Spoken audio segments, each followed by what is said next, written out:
Okay, so hi everyone and welcome back to my channel. I promised a video with some more features, and the one I've decided on today to show you is how to do a buttonhole and attach a button. But I'll start with the buttonhole because it's a little bit simpler. So this is the fabric that I've chosen to use. It's like kind of like a canvas or a duck cloth. So like I showed you in my last video, you can go here to see what the different types of fabric are so it can pick the correct technique for you. So I'd say this is a woven medium, and then I want to do a buttonhole. So then I select this over here. So woven medium, buttonhole, here we go. Okay, and then it shows me here that I want to use the buttonhole foot. So let me show you that. Okay, so the one thing that drives me crazy about this is that I can never seem to find the buttonhole over here on the machine. So I usually like feel around and I'm like, is this it? Is this it? And I'm like always like struggling to like plug the dang thing in. I'm like, okay, is it here? Is it here? So I'm gonna struggle for a second, but then I'll show you what I usually end up doing, because you see it's kind of hard to find. Maybe this isn't the recommended way, but I usually just take my machine and I tip it up a little so I can see underneath. Let me get the camera to focus. There's a lot of light under there. But when I tip it up like this, now I can see right where this plugs in. Bam. And you'll notice that the machine makes some adjustments when you plug it in, because it knows that you just plug something in. So it adjusts even more, getting ready for the buttonhole. And what have I done with my thread? Oh my gosh. So you plug in the foot, and then over here, down at the bottom of the machine, this is where you measure your buttons. So I picked a really cute button today. It's a little elephant, just to show that like you can really do any kind of button. So you just lay it there against this little measurer for buttons, and it's about, let's see, 20, 29, 29, 30, it's about 30 millimeters, right? So then we'll come over here back to this screen. Sorry about all the movement. Okay, so then once over here, I said the button was about 30 millimeters. So that's what this is right here. This is telling you how big your button is. So I'm just gonna keep adjusting this until I get to 30. Bam. Okay, so that's 30 millimeters that the buttonhole will be. So awesome, we got that. And then this right here, this changes how far apart the opening is for the button. And then if you do this, this changes, this alternate button changes the distance, or excuse me, the density between the stitches. Now, I usually don't see any reason to change this, because the other thing that's really cool about this is that once you pick your fabric and once you pick buttonhole, it actually recommends which type of buttonhole would be best for you to use with your fabric. Like say you have like a stretch or something, it might say this one, etc. So that's pretty cool. So really, the density, I wouldn't usually touch that, but you might find a reason that you might have to, but I haven't found one yet.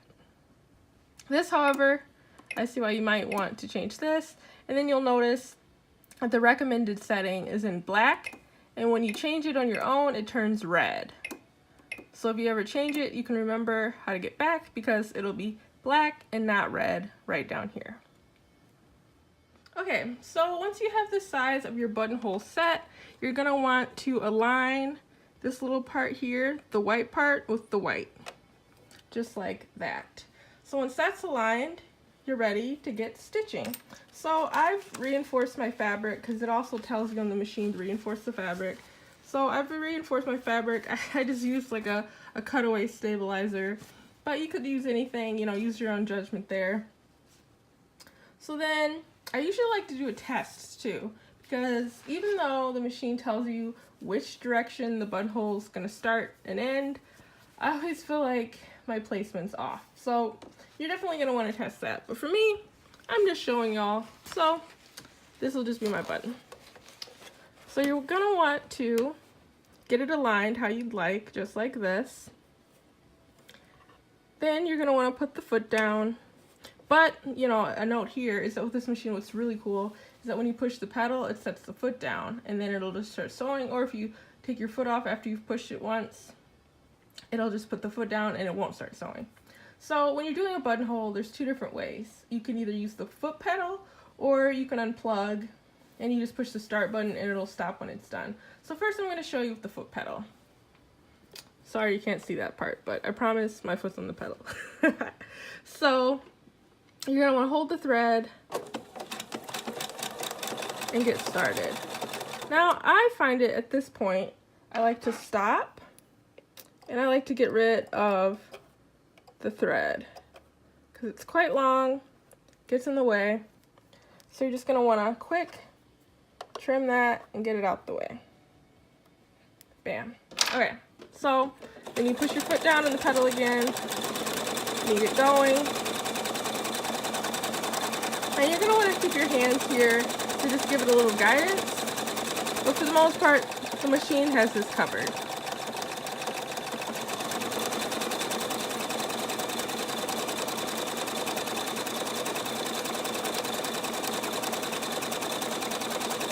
Okay, now it's going to finish the stitch out. Even cuts the thread for you without you even asking. And here you go, if you can see that. I know there's a lot of light behind it. We have our beautiful buttonhole. And we can take this button here and compare it. And I measured it like this, so it's going to fit right through. Bam. I actually think I measured this the wrong way, but luckily this button's actually kind of a square, so it works out. So yeah, that's a note to yourself. If you're not using a round button, make sure you're measuring it at the angle that you would be putting it through when it's on the clothing or whatever you're doing. Okay, so now I'm going to show you the other way of doing a buttonhole. And I have already, oh, so don't forget, you know, when you do your next buttonhole or whatever, that you have to get this back to the white over here. Very important. Now I've unplugged the foot and I'm going to show you how to do a buttonhole without using the foot pedal. So just like before, you get the fabric aligned and you hit the start button this time. So this button right here, and make sure this is in focus, and then you just push start and it's just going to start going. Now maybe you want to pause it like you did before, get this thread out the way and trim it, and you can in fact do that. So quick, I trim the thread, throw it into my trash chute, and then I push start again. And once again, you're going to want to guide it.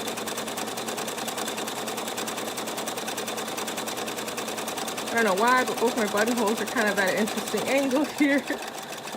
But at least I'm consistent, right? I think I turned my speed down. I'm not sure this is the speed it would normally go. But here we go. And then it finishes up, cuts the thread without you even asking, just like before. And this whole time, all I had to do was push start, didn't even have my foot on the pedal, and bam. And you'll notice that there's really no difference at all in the stitching, but I do think I prefer pushing the start button over pushing the pedal, because really all you have to do is sit back and watch. Okay, so that was pretty cool.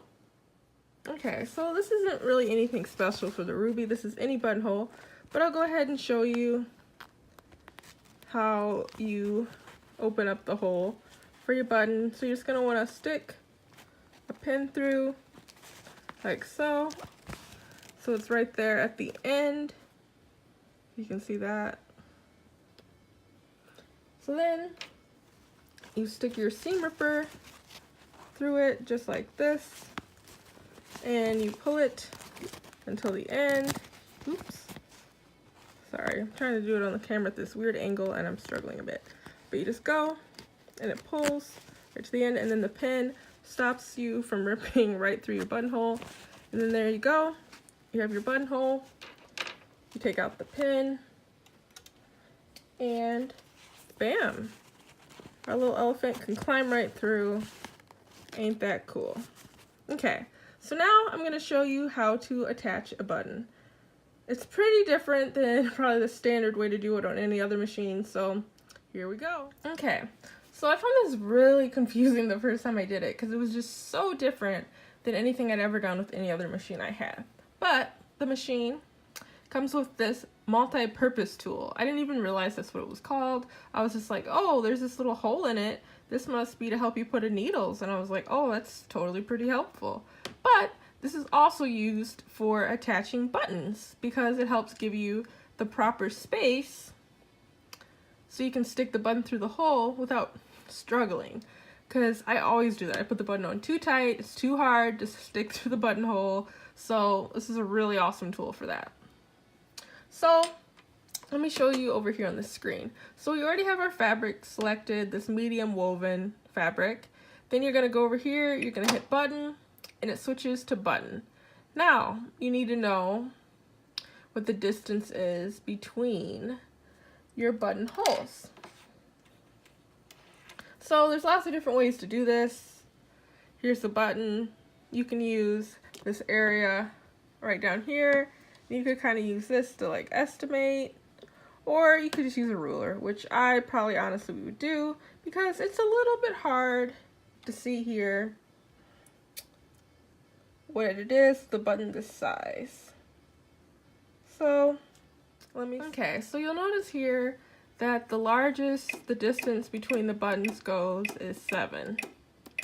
And I think this is going to be good for most buttons because usually that doesn't change too much, the distance between the buttonholes. And then the other thing you have to keep in mind is it's not from like the outer to the outer, it's more like the middle to the middle, or even just inside. So there's a little bit room for error. And of course, before you sew in the button, you're going to want to do some checks so you don't accidentally break your needle because that sucks. So let me show you how to use the multi-purpose tool to attach a button. Okay, so before I show you how to use the multi-purpose tool, let me show you a couple cool features over here on the machine. So one note in the manual for this Ruby Royale says, note, place the thin end of the multi-purpose tool under the button when sewing on light fabrics. Use the thick end for heavier fabrics. Hold in place on the fabric with transparent tape. And then it also says, note, the recommended width of 3.0 is set for most buttons. If you sew a tiny button or a very large coat button, decrease or increase the stitch width until the swing of the needle sews in the holes of the button or snap. So what I find interesting here is hold in place on the fabric with transparent tape. Like that, that is so important. That's a great call out because I'm always like, oh my gosh, the button moved from where I wanted it originally. And using the multi-purpose tool, it can shift a little when the foot comes down. You'll see how that works. So that's definitely a call out. Use some tape, yo. So very important. But the other call out here is that to check the swing of the needle, you can use the mirror side to side button. Now I absolutely love this button right here. This is the mirror side to side button. And it shows you where the needle is going to be. Now, and this is great for lots of things. Like this comes in handy when you're doing like say applique and you want like the needle to be on the outside of the fabric that you're sewing it onto, and then maybe you're doing the inside and then you want it to be on the inside instead of the outside, and you can switch the needle position. So it's good for that too. But it's also good over here to see where the needle is going to be above your button. Like that's pretty awesome.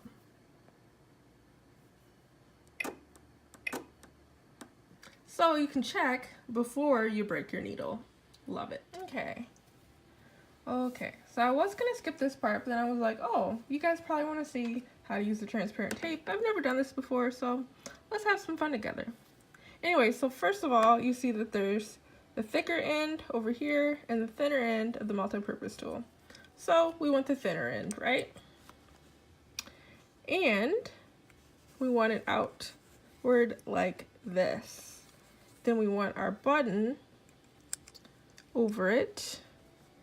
And you want your holes lined up over the opening. It's easier with a more flat button rather than a button with like ribbed edges when the machine comes down on it, but that's fine. I feel like this is not how the manual is saying to do this, because it's really hard to align this perfectly so the needle isn't hitting anything. So I'm just gonna kind of do my own thing and hope it works out. So, okay, to make sure I got the button where I want it to show you guys this, even though it's a test, I'm just gonna fold that over like this, line this with that. Okay, then I got this shipping tape. It's probably not the tape they recommended, but you know, use what you got. So you guys will be experimenting with me. How fun is that? Hashtag behind the scenes. So I think I'm just gonna catch the button with the tape so it sticks to it. I can get it where I need it. I'm gonna make sure that aligns. I got on the very edge, so there's room here. Okay, so now the fabric, the tape, the multi-purpose tool. Uh-oh. That's not good. Let's see here. Let's make sure the tape is kind of stuck to that too. Okay, so now let's move to the machine. Okay, so the thing that's really strange to me is that you actually take off the foot, so you have no foot. You just have the shank here, which, I don't know, wild. First time I sewed a button, I was like, really? Is this right? So anyways, you're gonna wanna make sure this doesn't move like you just saw mine do. And you're gonna wanna lower your needle a little so you can see where to align this. And then you're gonna wanna keep your finger out of the way. Then you're gonna wanna put the foot down. It's great, it's holding it, we love that. Then I'm gonna use that mirror side to side button that I showed you earlier. And I'm gonna get you guys a better angle. How's that? Haha. Okay, so then I'm gonna use the mirror side to side button to make sure we have good placement.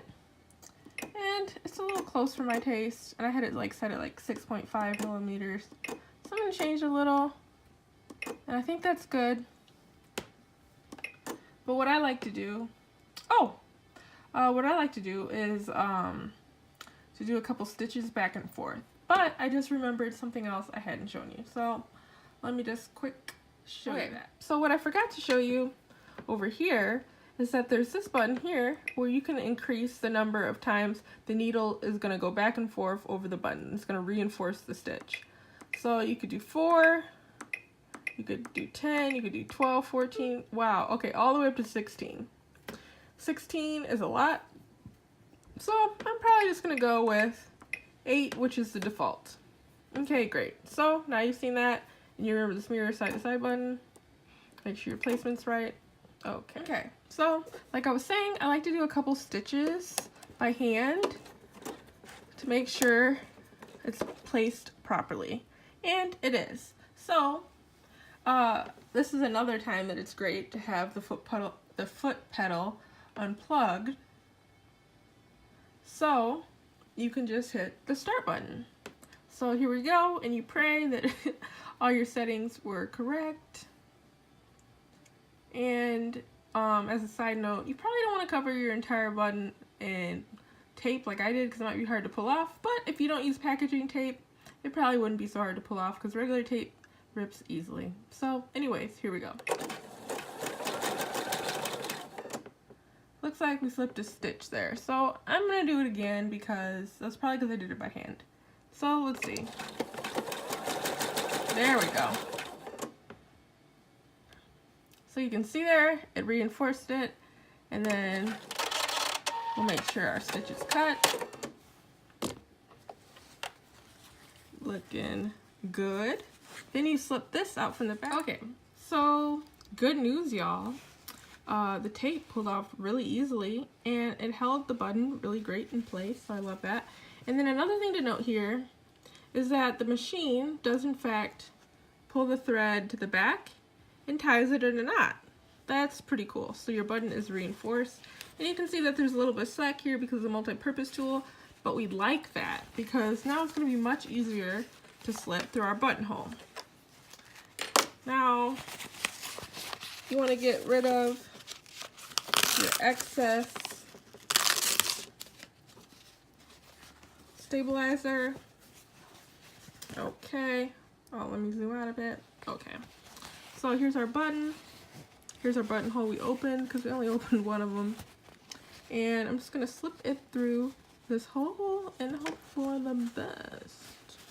Let's see here. Oh my gosh. Sorry, this isn't the best camera view. And there we go. We got this cute little elephant button slipped perfectly through the buttonhole. How if you had a round button, of course, the buttonhole wouldn't show as much, but you know, if you have a button like this, it's a fun shape, then probably you want to use like a fun contrasting color. And a thing that I found lately that's really cool, especially because this is an embroidery machine, is I really love using embroidery thread for sewing projects like this, like when you're doing applique or buttonholes or that sort of thing.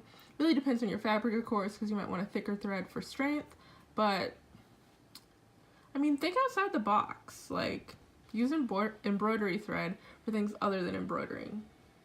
And if you've seen my wall of embroidery thread, yeah, like, I'm never going to use this if I just embroider. So I'm having a lot of fun here with it, doing other things. So anyways, I hope that I explained everything that you guys wanted to see here about how to do a buttonhole on the Ruby Royale. I had a lot of fun showing you, so please subscribe to my channel. Thank you so much for watching. Yeah, and you can follow me on Instagram at SewStrawberrySweet, and please do, because I make plenty of posts there about cool things that I'm working on and some little tutorials there as well. So thanks for watching.